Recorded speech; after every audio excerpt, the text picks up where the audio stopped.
Hey, what's up, everyone? Welcome back to your channel name, where we dive into the latest shows, movies, and all things superhero. Today, we're talking about the MCU's newest and weirdest edition, Moon Knight. Yeah, you heard me right.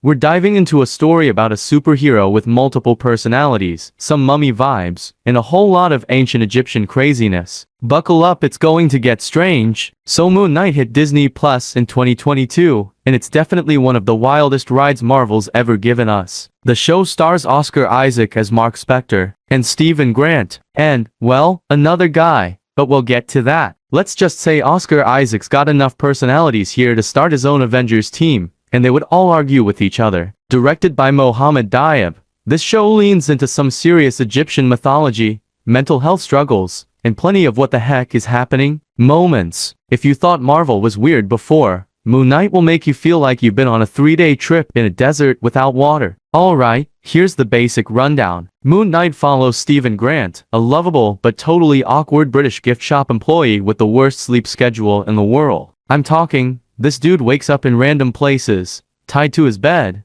missing time, and oh yeah, occasionally sees ancient Egyptian gods chilling in his bathroom. Soon enough, Stephen discovers he's not just your average museum geek, he's sharing his body with Mark Spector, a mercenary who happens to be the avatar for Khonshu, an Egyptian moon god who looks like he's about to lead a bird skeleton rave. Together, they battle a cult leader, played by Ethan Hawke, who's way too into judging people based on their future crimes like Minority Report, but with magic scales and sandals.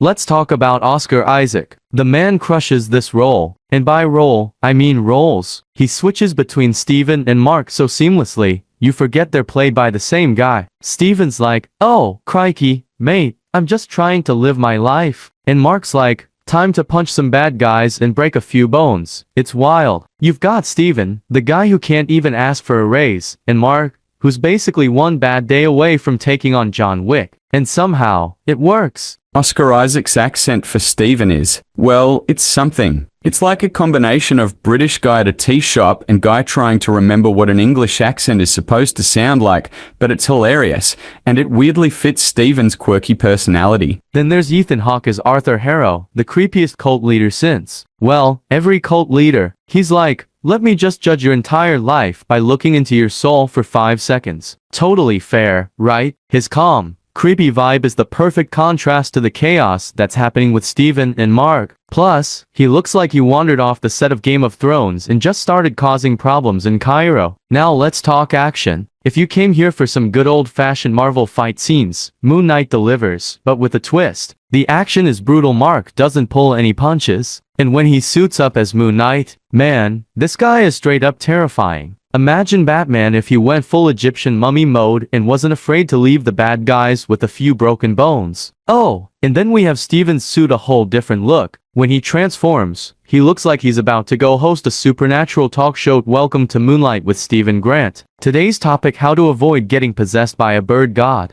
The visuals are insane. You've got Khonshu, this giant skeleton bird god, walking around like it's totally normal to have a talking beak in your face. The show does an amazing job mixing Egyptian mythology with Marvel's superhero aesthetic. And there are some trippy sequences where you'll be questioning your own reality seriously. If you thought Doctor Strange was weird, Moon Knight is like, hold my ancient staff. Okay, time for a few nitpicks because I can't let Marvel off the hook that easily. First, the pacing is a bit all over the place. Some episodes are like, action, mystery, giant monster fights, and then others are like, let's talk about our feelings for 45 minutes in a creepy mental hospital. It's a bit of a roller coaster. Also, if you're not paying close attention, you might end up completely lost. There are a lot of dream sequences, flashbacks, and wait, was that real? Moments that can leave your brain doing the moonwalk trying to figure out what's going on. If you're expecting straightforward superhero action, this show might leave you scratching your head more than once.